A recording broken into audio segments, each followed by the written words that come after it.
Thank you very much. I really have enjoyed the day, and last night. I'm sure I'll enjoy the rest of the night. So I want to thank Alan for putting this thing together. And since I'm the last speaker, I think now would be the time for us all to thank Alan for his work. And it was particularly when he called me and said I was going to be speaking with Jim Haber, who I greatly admire his work on DNA repair in yeast, and Bernard Dijon, who is who has really led the yeast genome sort of aspects in evolution. I was really gratified, and I'm very honored for that. So now I'll get into my talk. What I'm going to tell you about is it's going to be a fairly optimistic talk. I'm going to talk about how we've been using yeast and worm genetics to try to identify candidate drug targets for cancer. So my lab started 30 years ago in '85, and what we've been doing over these years is using yeast genetics and more recently worm genetics to define genes important for chromosome stability. This is yeah, that's it. And of course, our long-term goal was to try to relate what we do in yeast and worms to cancer, to an understanding of cancer, and to try to come up with some ways of dealing with cancer. So just as a little bit of background to that, I think as everybody knows, the general properties of cancer cells include things like evasion of programmed cell death, uncontrolled cell division, metastasis. These are the cancer cell phenotypes. And in addition, cancer cells are characterized by genome instability. And I think the field really considers cancer a series of rare diseases. This is a very large collection, hundreds of different diseases that are defined by specific genotypes that define different vulnerabilities. So their genes, mutations in oncogenes and tumor suppressor genes actually lead to the tumor cell phenotype, the cancer cell phenotype.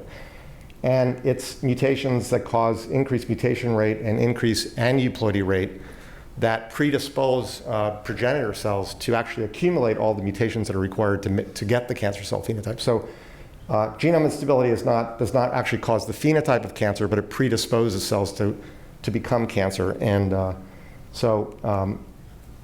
put in a context of the evolution of cancer, the idea is that early on in the development of a progenitor cell, there's a mutation that increases the rate of mutation, increases the rate of chromosome missegregation, chromosome rearrangement, and this leads to the ability of some progenitor cell within the time frame of our lifespans to actually become cancerous and form a tumor. So obviously, genome instability mutations are relevant to this process of tumor genesis, but also in terms of treating cancer, it's a great challenge because this underlying phenotype of genome instability leads to tremendous heterogeneity within the tumor. And of course, then there are subpopulations that can evade cancer treatment. So we've been thinking of yeast as a model for chromosome instability in cancer, as many others have. Obviously, it's a great system to define genes that are important for chromosome segregation and replication and repair and get at mechanisms. But by definition, any gene we find in yeast that has a human counterpart is a candidate gene that could be somatically mutated in a tumor and cause CIN in these cancer cells. And then finally, yeast and other organisms, model organisms, can be used in a cross-species candidate drug target approach, and in particular, the use of synthetic lethal genetic networks to define candidate targets for selective killing of cancer cells. So I want to touch on those. So kind of the big picture is we've been asking, can we determine the spectrum of CIN genes mutated in particular cancers?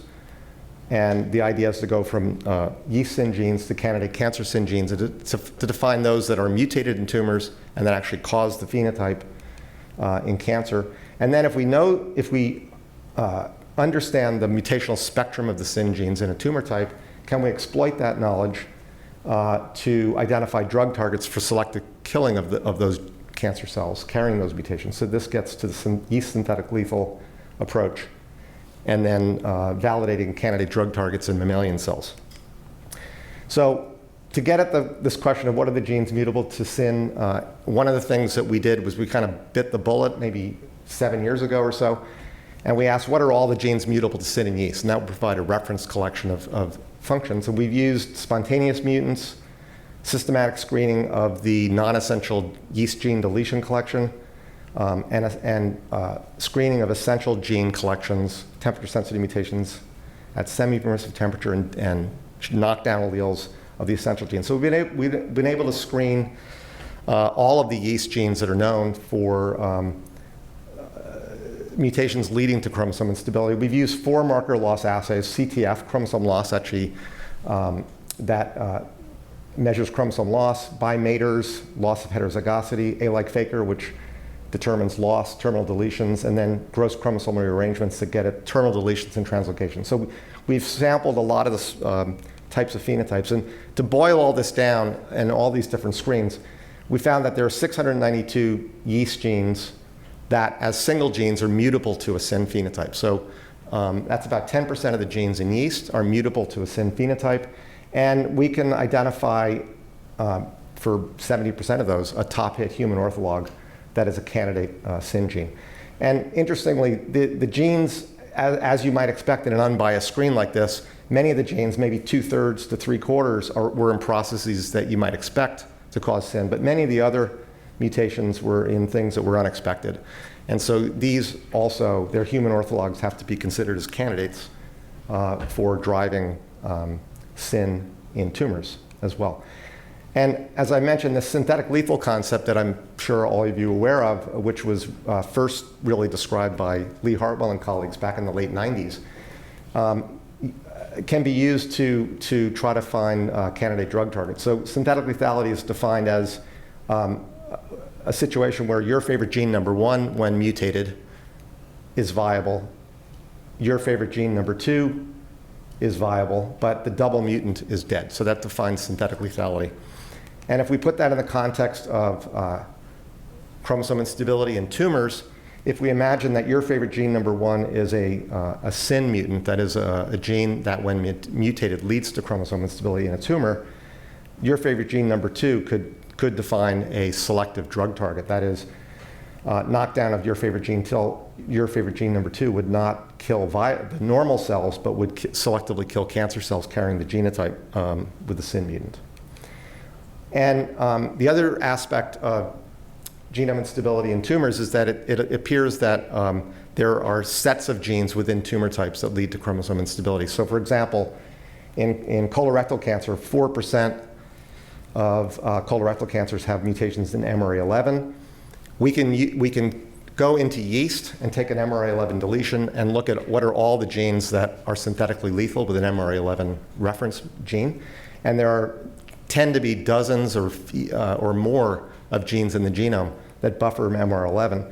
And of course, any of those whose human counterparts could, in theory, be a candidate drug target for killing an MR11 mutant, but that would only cover 4% of the tumor type. CDC4 is mutated in 11% of colorectal cancers.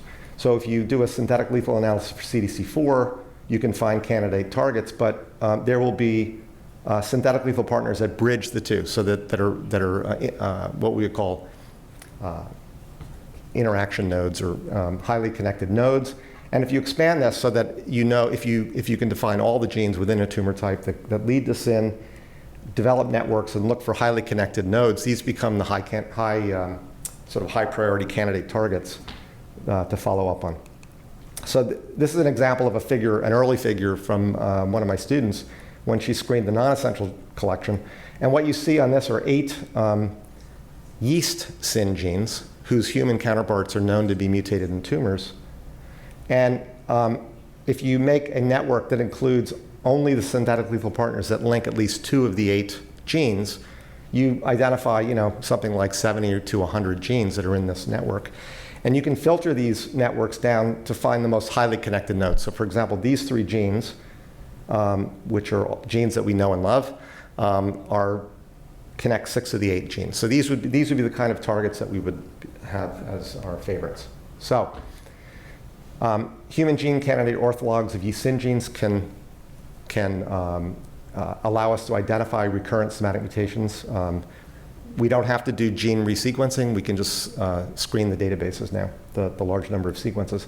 And to identify candidate drug targets, the idea is to use the CIN gene, synthetic lethal gene network concept in yeast, define the highly connected nodes. We then, and I'll show you some of this, we then filter these by looking for those interactions that are conserved in the nematode worm as another model, and then ultimately in mammalian cells. And then what we've been doing more recently is to look for small molecule inhibitors of the corresponding human protein and try to recapitulate the genetic interaction with the chemical genetic interaction for synthetic lethality.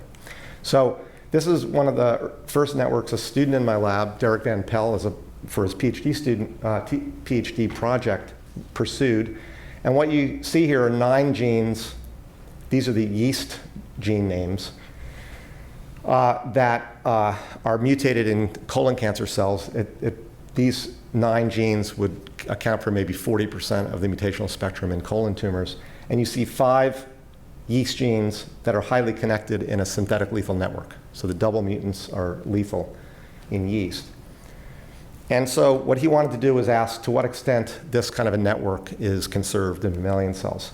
And the way he did this at the time, a couple of years ago, was to use RNAi to do single and double knockdowns of the corresponding human proteins and ask whether the double mutant showed a synergistic negative growth phenotype relative to either single knockdown. And the way this experiment is done is we use HCT116. It's a human colorectal cancer cell line that is of the microsatellite instability class, so it has a near diploid genotype and is karyotypically stable. And we can knock down the CIN gene, the synthetic lethal partner gene, and the two together and ask, is there a synergistic negative growth effect? And so this shows you an example. So here, I didn't mention, sorry, I should have, here. Oh, okay, never mind, wasn't on the slide. We decided to pursue, there's a slide missing. Okay, we decided to pursue this, well, forget it. I'll just keep going. So you can do the single and double mutants on these networks. And so here you see an example where the cancer CIN gene is SMC1. This is a cohesin subunit that's mutated in colon tumors. If we knock down that singly and allow cells to grow 3 divisions, there's a very minor growth effect in this assay. Then we can also knock down FEN1, which is the flap endonuclease. This is the human ortholog of RAD27 that was in the network. There's a minor effect. You can predict what the double mutant should be just as an additive effect of the 2 knockdowns. And then this is the experimental result where in this assay, the double mutant grew much significantly slower, or there were fewer cells than what we would have predicted in an additive interaction. So this kind of experiment would say the negative genetic interaction of FEN1 and SMC1 is conserved in mammalian cells, like in yeast. And we did this for all of the interactions in that network. We see ones that are conserved. We see ones that are not conserved. And so to summarize all these combinations in mammalian cells, there were 16 of the 22 that we could test were conserved. About 73% of the interactions were conserved in this network. And that encouraged us to go ahead and pursue one of these as a candidate drug target. And so FEN1, which is the ortholog of RAD27, WDHD1, which is the ortholog of CTF4, and CTF8, the ortholog of CTF8, were all potential targets to consider. We decided to pursue FEN1 because flap endonuclease, there's a biochemical assay that we could easily adapt to a high throughput screen. So what Derek did was to develop a fluorescence-based assay that could be used to screen small molecules by generating this double-stranded molecule that has a flap, which the flap endonuclease can cleave, a fluorescent tag, and a quencher that basically quenches the fluorescence. And you can take recombinant FEN1 protein human protein that's been purified from E. coli, and it will cleave and fluoresce as an assay. And this then could be adapted to high throughput screening of small molecules. And so what we did was, in collaboration with the Center for Drug Research and Development, which is at the University of British Columbia, that is made available to academics and also to industry. Industry pays, academics beg, and if they can convince the center to do a screen, they'll do it. And so they were convinced in this case. And ultimately what we were able to do is screen about 30,000 molecules using this FEN1 fluorescence assay. And after filtering them down to something like 13 compounds, we had 13 compounds that showed sort of low nanomolar to micromolar, low micromolar IC50s in vitro, so this is a biochemical assay. The question is then, can we take these small molecules and recapitulate in vivo the interaction? And so I won't go through all the experiments, but this is one of the nicer ones where we could take, so what we had available to us through work that Bert Vogelstein's lab had done, is we had an HCT116 cell line that was CDC4 homozygous wild type, heterozygous knockout for CDC4, and a homozygous knockout for CDC4. And CDC4 was one of the cancer genes in the original network. And what you can see is in a dose response kind of curve of one of the compounds in an assay where we add the compound and let cells proliferate for a length of time and then count cells, basically. The CDC4 wild type with this compound was only minimally affected for growth. The heterozygote showed an intermediate growth defect, and the homozygote was highly sensitive. So this suggested that the small molecule was recapitulating a FEN1 CDC4 synthetic interaction in mammalian cells. And obviously we've been pursuing this, and more molecules have been getting isolated. So one of the things we've been doing, and I just want to talk a little bit about this, is we've been using C. elegans as our sort of our second organism. And we've used it in a variety of ways, but one of the ways that we've been using it is as a filter of these biochemical screens. So the FEN1 screen was ramped up to a very large library, and we got hundreds of compounds, and it's really not practical to do secondary assays in mammalian cells, at least for us. So what we do is we use C. elegans as a, sort of a secondary screen. And if any of you, well, if you're used to working with yeast, you get very spoiled, and then when you start working with mammalian cells, you realize that it's very difficult work, and it's often reproducibility can be an issue when you're doing RNAi experiments and things like this. So we're a little spoiled. So the nice thing about C. elegans is you can essentially use near isogenic pairs. There are well-defined mutants in C. elegans. You can use wild type and mutant and look at the differentials.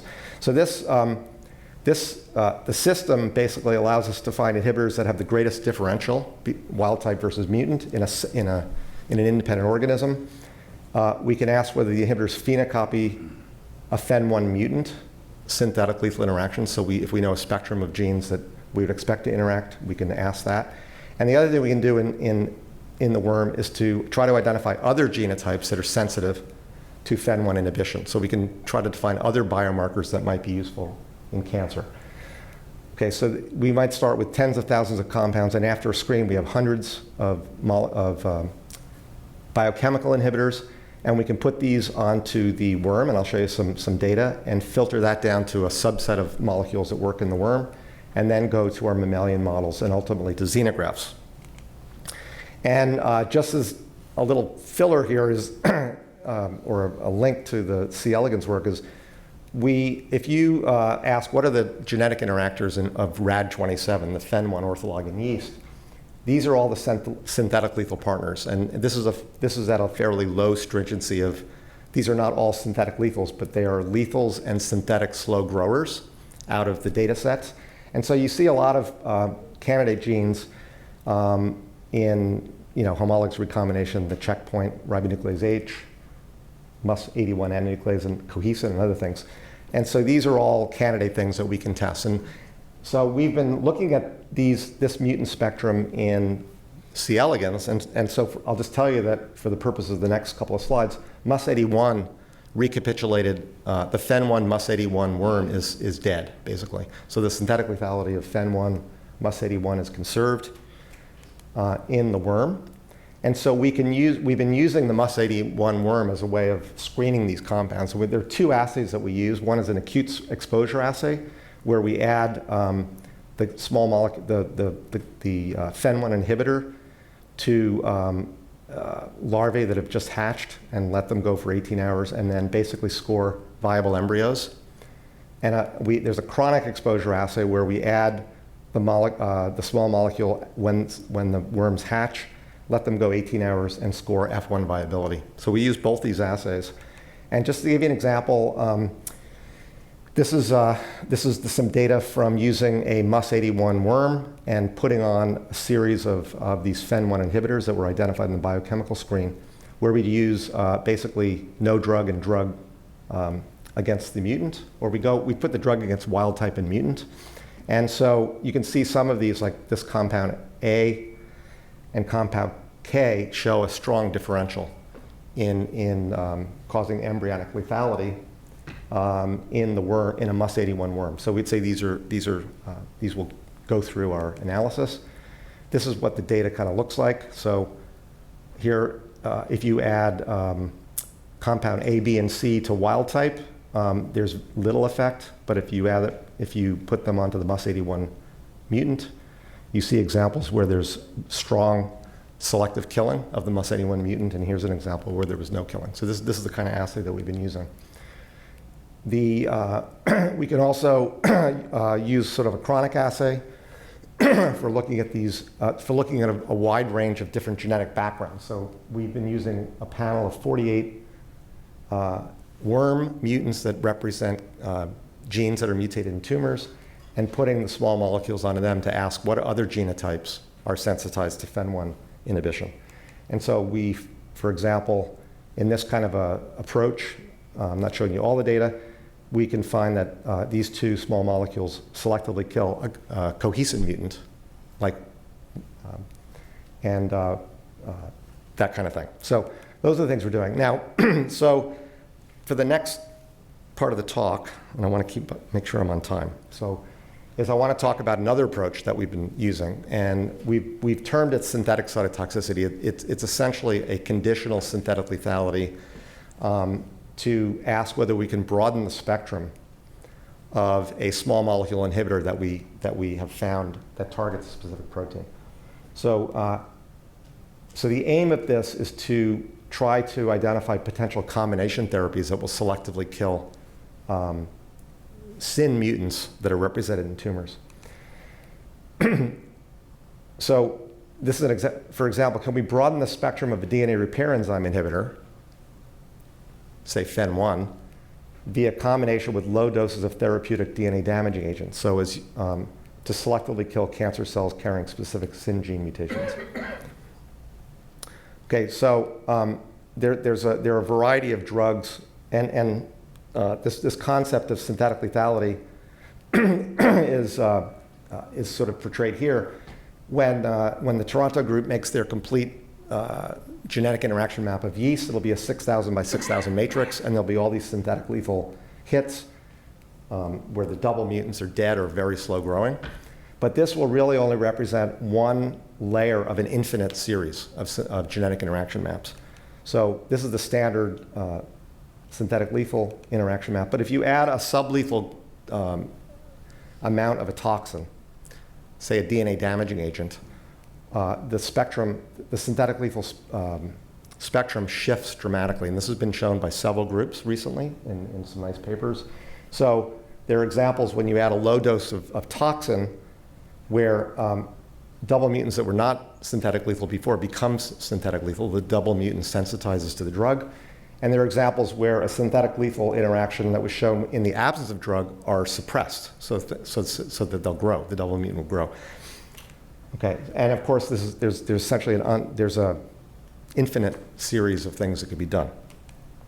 So the concept of synthetic cytotoxicity is kind of combining cytotoxic therapy. This is when many DNA damaging agents and poisons that are put onto cancer cells that work probably are leveraging mutations in the tumor that sensitize to the drug. So that's just a straight cytotoxic effect. The synthetic lethal effect that I described, so if we think of a CIN mutation in tumor versus normal, and now we, for example, inhibit a DNA damage response gene, we might see a synthetic lethal interaction where the knockdown of the DNA damage response gene is viable in normal cells, but is lethal in a CIN mutant associated with a tumor. But synthetic cytotoxicity we're defining as a situation where the CIN gene mutation combined with the knockdown of the DNA damage response gene is viable, but sensitizes to a low dose of damaging agent. Okay, and so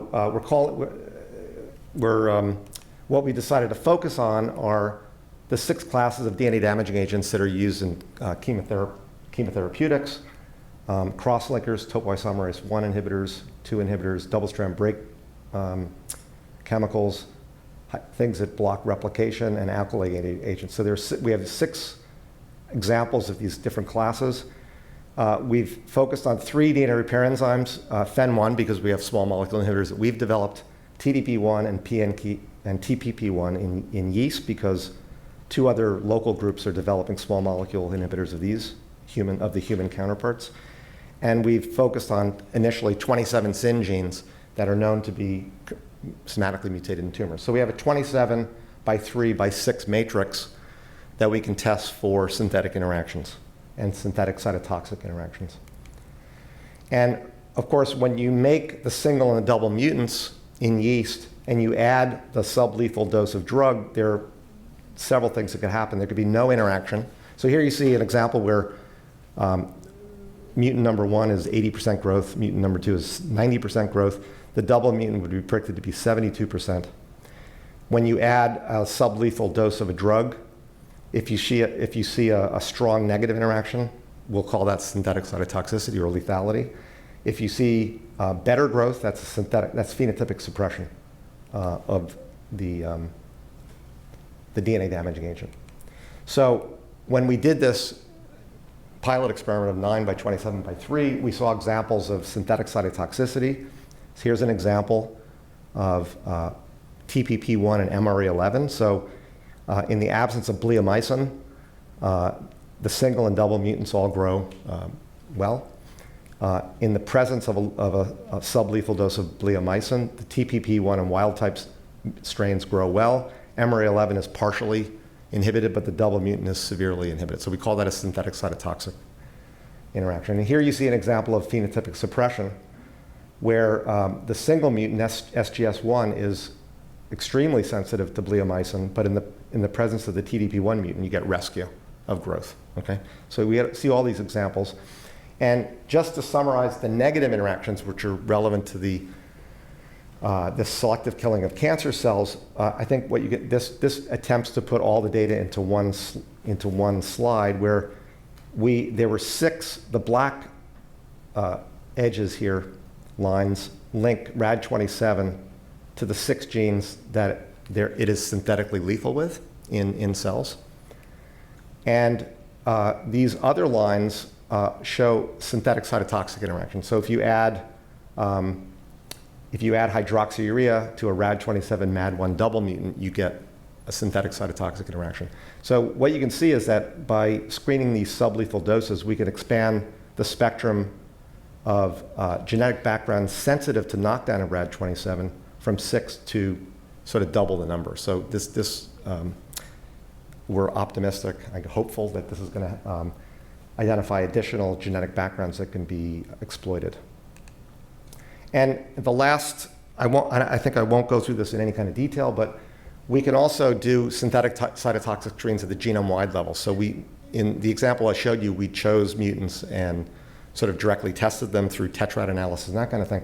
But we can redo genome-wide synthetic lethal screens and test the different conditions with the different DNA damaging agents to define double mutants that are sensitized to low levels of damage. So the first kind of test case that we did was to use TEL1 as a sort of as an ortholog or a homolog of the ATM gene, which obviously is highly important in tumors, and ask if we use TEL1 as a query in yeast, could we define genes that are synthetic lethal or synthetic cytotoxic, and then recapitulate them in worms and mammalian cells. So the screen without going into all the details, you take the TEL1 query and mate it to all of the non-essential yeast deletion mutants. This is called synthetic genetic array that was pioneered by Charlie Boone in Toronto. And that allows you, through robotic pinnings and some genetic tricks, to make double mutants for in a 1 by 5,000 cross, basically. So you can make 5,000 double mutants, and you can look at the single mutants and the double mutants in the presence or absence of sublethal doses. And in this case, we use camptothecin as a test case. So we use a low dose of camptothecin, and we screen for single and double mutants in the presence or absence of this low dose. And so this just portrays the data in a sense that at the low end of this kind of a curve, fitness relative control, you see all the putative synthetic cytotoxic interactions, and at the higher end, you see the putative suppressors, phenotypic suppressors. And we focused on this synthetic cytotoxic class. And again, we could then, what Hunter Lee did, my student, was to confirm that the single and double mutant interactions were in fact correct. So this shows you actually 14 synthetic cytotoxic partners to TEL1, 7 of which were, or maybe this is 12, I don't know, 7 of which were identified. We used the cutoff of -0.4 initially and identified 7 genes. And then he went back and, so for example, he got 2 of 4 subunits of the SHU complex in the original screen. And then he basically direct tested these other 2 subunits, SHU1 and SHU2, and was able to show that, in fact, they were synthetically cytotoxic, as synthetically cytotoxic as these other ones, and put them onto the list. So in this test screen, he was able to identify, it's either 12 or 14 synthetic cytotoxic partners in the SHU complex, CU complex, helicase, the checkpoint, et cetera. And this shows you what in yeast a synthetic cytotoxic interaction would look like. These are growth curves, but if you could just look at this serial dilution assay. So the TEL1 deletion mutant alone is in the absence of drug grows normally. The SHU complex subunit grows normally, and the double mutant grows normally. But in the presence of a sublethal dose of camptothecin, either single mutant grows fine, but the double mutant is severely slow growing. And this is true for each of the 4 subunits. Okay. So the question was, is this synthetic cytotoxic interaction conserved? And we've done it in worms, where in assays that are similar to what I described. And basically, what you can see is that if you use the corresponding worm mutant, ATM1 and RFS1 for the ATM SHU single and double mutations, as you increase camptothecin wild type, it has no effect on embryonic lethality in the wild type. The single mutants are only sensitive to high doses of camptothecin, but the double mutant is, you see a large differential at this lower dose. So what we're saying here is that potentially one could use a combination of camptothecin and knockdown of, say, a SHU complex to sensitize a TEL1 mutant or an ATM mutant. So let me just summarize by saying what I've told you today is our work on defining CIN candidate genes and trying to relate them to somatic mutations that are in tumors, a cancer drug target strategy where we use synthetic lethality in yeast. We validate in the nematode and mammalian cells. We then can take those to small molecule inhibitors. And then I told you a little bit about this idea of expanding the spectrum of targets through synthetic cytotoxicity. And this I didn't talk about. It's the next 4 slides that I'm not going to talk about. So I'll end there. Thank you very much.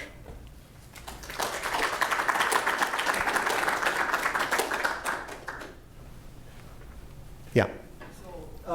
So in a casual way, I guess I've always, or thought for a long time, synthetic lethality had to be like the best approach to finding drugs for cancer and that kind of thing. And at the beginning of your talk, you said that this was an optimistic talk. But as you went through it, I guess I started getting a little depressed at how large and complex of an effort it would take to get to a drug that you would use on a small percentage of cancers to say get, you know, a magnificent 3 log of killing, Yeah. that still isn't going to cure the disease. So is it gonna? I don't think there's anything unique. I think the synthetic lethal approach on paper is really powerful, and it was powerful when Lee Hartwell first proposed it, and it's there are certainly very good examples. You know, the BRCA1 PARP example is sort of a poster child for synthetic lethality, and there are examples of synthetic cytotoxicity, you know, regimes that are used on cancer patients that probably represent the synthetic cytotoxic kind of approach. The depression about tumors that just goes across all potential small drugs that are going to target a genotype, because the tumors are so heterogeneous and there's so much genetic variation within the tumors. If you use a single drug, you might eradicate 99.99% of the cells, but it only takes a few cells to repopulate the tumor. So that's the depressing part of any drug, okay? If we had more drugs, I mean, I think if you target separate pathways, it's just like microbiology, right? So if you target a signaling pathway that's involved in metastasis or something, and you also target chromosome instability independently, and so if you just do the numbers, 1 in 10 to the 5th times 1 in 10 to the 5th is 1 in 10 to the 10th. Those kind of combination therapies, I think, do have a chance. If you use one drug, I think you're in trouble. There's certainly a lot of evidence that it's going to buy you a year or something, but it's not going to cure you. But I think if you targeted 2 independent pathways, you know, if more drugs were defined in which certain genotypes were sensitized to the drug, and you either put one drug on to shape the population down to a number that's below 10 to the 5th, and you hit it with the second drug, you might have a chance. But that, so. Is that? And I think, yeah. I agree, and I think at the heart of my comment, I guess it really wasn't a question, is, you know, it takes everything you've done times, I don't know what, 10 or 100 or 1,000 to get to something where you really could think about eradicating. But you know, I certainly, from the point of view of a small lab with 6 PhD students and a couple of postdocs, I don't expect to cure cancer. Yeah. Okay. What I expect to do is maybe define some candidate targets, but those are going to have to be taken into pharmaceutical companies to develop them clearly. And that's a big job, right? And so, but again, the numbers there's safety in numbers. The more small molecules and the more things that are developed, the higher the likelihood is that there's going to be a development of a small molecule that will get into cells, inhibit the protein, not be toxic to the person and all that kind of stuff. But it's a big task for sure. Yeah. So Phil, when you started with the yeast course and go into C. elegans, it's great. And then you showed going to the mammalian cells with the colorectal cancer line, also great. What's the next step for all of these different pathways? If you have the colorectal line is only going to give you one pathway, are you looking at iPS cells, or what is your next step to go to the mammalian line? I mean, what we're going to do is kind of follow the lead of the field, which is what people generally do is then move to a xenograft model, either in the mouse or zebrafish, where you inject essentially tumor cells that can form a tumor, cell line that can form a tumor in a xenograft, and use the small molecule inhibitor on the animal, like on a mouse model, or in zebrafish as the next test. After that, I don't know. But then you have to define tumors that you know exactly what the well, for one of our favorite, I can tell you, one of our favorite genotype in tumors is STAG2. It's a cohesin subunit that's mutated in high percentages of several tumor types. In fact, it's mutated more frequently than P53. If you look at all the data, it was fairly recently discovered, and we've done a lot of work on cohesin over the years, so we're very interested in it. STAG2 is a non-essential subunit of cohesin. One of the 4 subunits has 2 paralogs, and one of them's on the X chromosome. So it's easily mutable as a single copy. And it's viable, but it leads to chromosome instability, and it's found mutated in, in some cases, 50% of a tumor type is mutated in STAG2. There are examples of 10, 20%, that sort of thing. So that is something that we're very interested in looking at. Phil, have you thought about using the TCGA data to complement? You've done a remarkable job of gene finding, candidates. Yeah. So now, why can't you look at the TCGA and just say, what's the database and We're doing that. That's definitely what we're doing.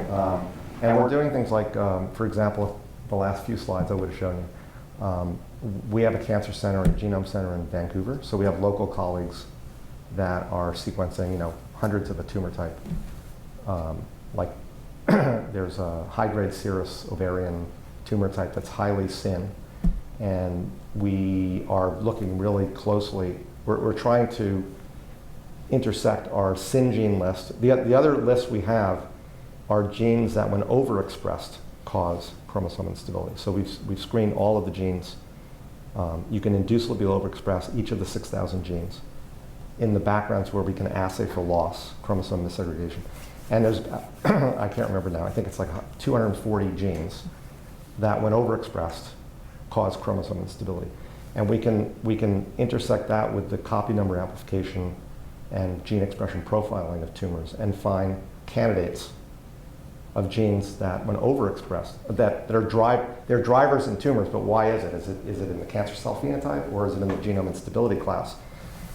There are a couple of good examples of that. Some of the cyclins are known to be highly overexpressed as drivers in tumors, and they definitely cause chromosome instability. Whether it's chromosome instability or something else, probably it's chromosome instability, but it does, for the purpose of then trying to leverage that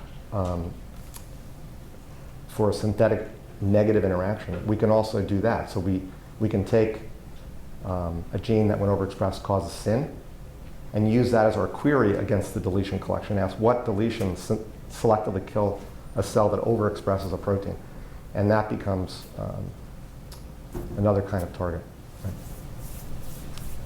Do condensers ever show up in addition to cohesives?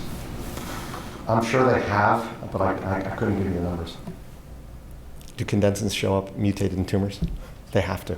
Every gene, put it this way, every gene is mutated in tumors, but because there's so much data out there. But yeah, there's a lot of condensed mutations in lung. In lung? Yeah. In lung, There's a yeah. Korean cancer analysis. It's Nature Genetics, I think. Yeah. Came out. I mean, what we tend to use are the genes that are recurrently mutated at frequencies that are high enough that it can have happened by chance. If 10% of a tumor type is mutated in a gene, it just, the numbers, and 10% of 100 tumors are mutated in a gene, it's almost certainly a driver of some. So I noticed ERG5 showed up in one of your tables. Do you have to work with strains that are ERG deficient, and so the drugs get in? What's this? Yes. So so the screens we've been doing have been biochemical screens. We haven't been screening yeast. Okay. And we haven't been doing our secondary tests in yeast. So we don't have to do the ERG kind of trick. People that use yeast as the platform definitely put mutations in the background that allow cells to take up the drug better, right? But we've been using the worm, and it turns out the worm takes up drug very well. There's a couple little tricks that get it in. But we found that you get systemic uptake of the chemicals in little microtiter dishes. And in mammalian cells, there's good, maybe some of the drugs don't work because they don't get in, or maybe some of them don't work because they get pumped out. But we just want to throw those away anyway. We just want to find the 1 out of 10 that does something. Yeah.